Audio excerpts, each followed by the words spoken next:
तो चलिए एक बार फिर से शुरू करते हैं। चौथे टेस्ट मैच में पांचवें दिन जो घटनाएं घटी हैं वो टेस्ट क्रिकेट के इतिहास में शायद बहुत कम ही देखने को मिलती है। भारत ने सक्सेसफुली टेस्ट को ड्रॉ करा लिया और जैसा कि हम चौथे दिन तक बात कर रहे थे कि अगर भारत इस टेस्ट मैच को ड्रॉ ही करा लेता है तो भारत के लिए यह जीत ही होगी। मैं समझा देता हूं, जो पहली बार वीडियो को देख रहे हैं उनके लिए 358 रन बनाए भारत ने पहली पारी में। उसके जवाब में बेन स्टोक्स और जो रूट के शतकों की बदौलत 669 रनों का विशाल स्कोर खड़ा किया इंग्लैंड ने। 311 रन से पिछड़ा भारत, और यह और भी बुरा तब हुआ जब भारत के 0 रन पर 2 विकेट्स गिर गए। यशस्वी जायसवाल बिना खाता खोले आउट हो गए वॉक्सी गेंद पर, और अगली ही गेंद पर साई सुदर्शन भी आउट हो गए। और इस तरीके से भारत 311 रन से पिछड़ने के बाद एक ऐसे स्कोर पर था जो किसी ने एक्सपेक्ट नहीं किया था। 0 रन 2 विकेट के नुकसान पर, और यहां से भारत की हार तय थी। और बहुत सारे लोग तो ये भी सोच रहे थे कि मैच चौथे दिन ही खत्म होगा और पारी की हार होगी। फिर आए शुभमन गिल कप्तान और उन्होंने राहुल के साथ में खेलना शुरू किया। कुछ 8-10 ओवर अनकंफर्टेबल रहे, लेकिन एक बार सेट होने के बाद उन्होंने वो चीजें बढ़ानी शुरू कर दी। भारत ने चौथे दिन बिना विकेट खोए, 2 विकेट के बाद में कोई विकेट नहीं गिरा, वो दिन निकाल दिया। 174 रन बनाए भारत ने और वो दिन निकाल दिया। इस तरीके से कहीं ना कहीं अब उम्मीद हो चुकी थी, क्योंकि केएल राहुल बहुत अच्छा खेल रहे थे, साथ में गिल भी बहुत अच्छा खेल रहे थे, और अब उम्मीद थी कि शायद एक आध सेशन और अगर भारत निकाल देता है 5वें दिन आकर के तो फिर होप हो जाती है। अब 5वें दिन का जब खेल शुरू हुआ तो राहुल को स्टोक्स ने आउट कर दिया। राहुल 90 रन बना करके आउट हुए और भारत वहां से थोड़ा सा देखो अनकंफर्टेबल तो फील हुआ होगा, क्योंकि हमने हिस्ट्री में देखा है, हमने टेस्ट क्रिकेट के इतिहास में देखा है कि कोलैप्स होते हैं 5वें दिन और आप एक घंटे में 5-5, 6-6 विकेट्स गिर जाते हैं। उसके बाद आए वाशिंगटन सुंदर, और वाशिंगटन सुंदर और गिल ने धीरे धीरे चीजों को आगे बढ़ाना शुरू किया। कुछ ही देर के बाद में गिल का शतक हो जाता है और गिल भी आउट हो जाते हैं। जोफ्रा आर्चर ने उन्हें आउट किया। मेरे लिए मैच का मोमेंट अब आता है। जडेजा आते हैं, रविंद्र जडेजा ने जब पहली गेंद खेली आर्चर की तो वो किनारा लेकर के सीधा रूट के पास पहुंच गया। रूट ने बहुत अच्छा प्रयास किया, लेकिन वो एक बार में हाथ नहीं आ पाई और वो छिटक गई। 0 रन पर पहली गेंद फेस की 0 रन पर कैच छूटा जडेजा का, और गैस व्हाट, वाशिंगटन सुंदर और रविंद्र जडेजा ने अंत तक बल्लेबाजी ली। इस पूरे के पूरे दिन वो बल्लेबाजी करते रहे। दोनों ने एक ऐसा शतक लगाया जिसे वो जिंदगी भर तक याद रखेंगे। मेरे विचार से शायद सबसे अच्छे शतकों में से उनके करियर में एक होगा। खैर, वाशिंगटन सुंदर का तो पहला ही शतक है, लेकिन जडेजा ने 5वां शतक लगाया। उनके करियर का ये शायद सबसे अच्छा शतक हो, क्योंकि आप अगर हिस्ट्री में भी जाकर के देखोगे तो 5वें दिन बहुत खतरनाक होते हैं बॉलर्स। यहां पर भी कुछ गेंदें स्टोक्स की नीची रही, जिस पर जैसे केएल राहुल आउट हो गए। एक एक्स्ट्रा बाउंस था जिस पर शुभमन गिल भी आउट हो गए, और उससे अगली गेंद जो रविंद्र जडेजा को पड़ी वो भी बहुत अच्छी बॉल थी। एक्स्ट्रा बाउंस के साथ में किनारा लगा और सीधा वो स्लिप में पहुंच गई। फॉर्चुनेटली वो कैच छूट गया।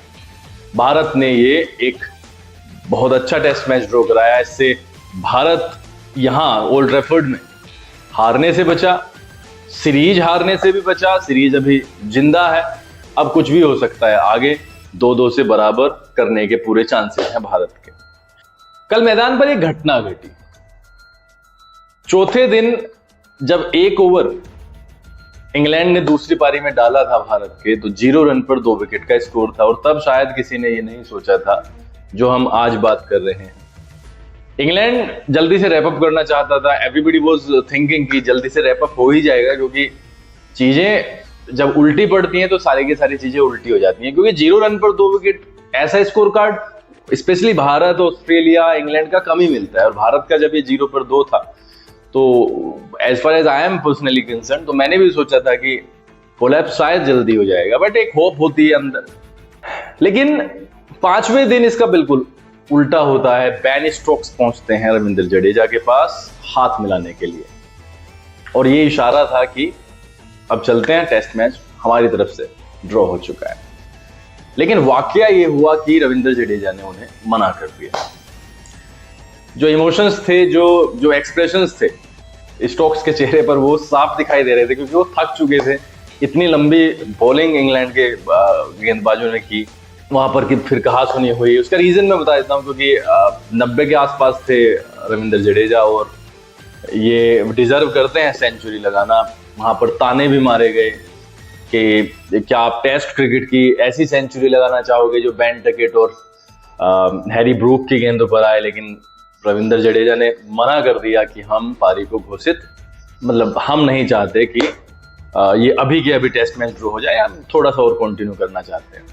और जब आप रविंद्र जडेजा और स्टोक्स के फेसेस को देखते हो तो आप वास्तव में एक कंक्लूजन पर तो पहुंचते ही हो कि ये जो कहा जाता है क्रिकेट अनिश्चितताओं का गेम, और ये प्रूव भी हो गया इस टेस्ट मैच में। एक ऐसा कप्तान जो पूरे टेस्ट मैच हावी रहा, 5वें दिन ऐसा समय देखना पड़ा कि अपने आप हाथ मिलाने के लिए जाना पड़ा, लेकिन वो भी मिला नहीं। रविंद्र जडेजा ने वो छक्का लगा करके सेलिब्रेट किया और शतक पूरा किया, तो फिर से हाथ मिलाने की प्रक्रिया होने वाली थी, लेकिन वॉशिंगटन सुंदर का भी शतक रह रहा था, तो फिर से कंटिन्यू हुआ मैच। जो अंत में वॉशिंगटन सुंदर ने भी शतक लगाया, और इस तरीके से दोनों ने शतक लगाए। गिल ने शतक लगाया, 10 रन से राहुल शतक से चूक गए, 4 विकेट पर 425 रन बनाए।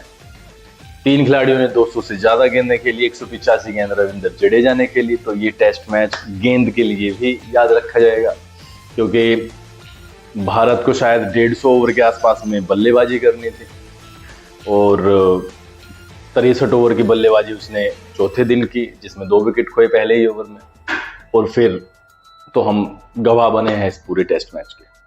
तो शुभमन गिल को बहुत बहुत बधाई कि उन्होंने इस मैच में भी शतक लगाया, और वो अब गावस्कर के रिकॉर्ड को तोड़ने के बिल्कुल करीब हैं। एक सीरीज में सबसे ज्यादा रन बनाने का रिकॉर्ड सुनील गावस्कर साहब के पास है, 774 रन उन्होंने बनाए थे अपनी पहली सीरीज में। अब बहुत क्लोज हैं शुभमन गिल, अगले मैच में वो इस फीट को भी अचीव करेंगे, ऐसा हम सभी का मानना है। तो कई खिलाड़ियों के लिए यह है मैच यादगार बन गया। भारत के पर्सपेक्टिव से, हर इंडियन के पर्सपेक्टिव से ये ऐसा टेस्ट मैच था जिसे हारना मतलब नहीं चाहिए था भारत को, और भारत ने वो कर दिखाया। सीरीज अब ओपन है, हालांकि इंग्लैंड के चांसेस हैं जीतने के, भारत के चांसेस जीतने के नहीं है, लेकिन ड्रॉ के चांसेस हैं। लेकिन आप दूसरे देश में, स्पेशली इंग्लैंड में जाकर के नए कप्तान के साथ, एक तरीके से नई टीम के साथ में, जहां पर आपकी बॉलिंग लाइनअप बहुत कमजोर है, उसके साथ में जाकर के और फिर एक मैच में इतना खराब करने के बाद में ड्रॉ अगर सीरीज को करा लेते हो, तो ये भी एक अचीवमेंट है। सभी को बधाई, और होप फॉर द बेस्ट कि हम अगले टेस्ट मैच में जीत करके इस सीरीज को 2-2 से बराबर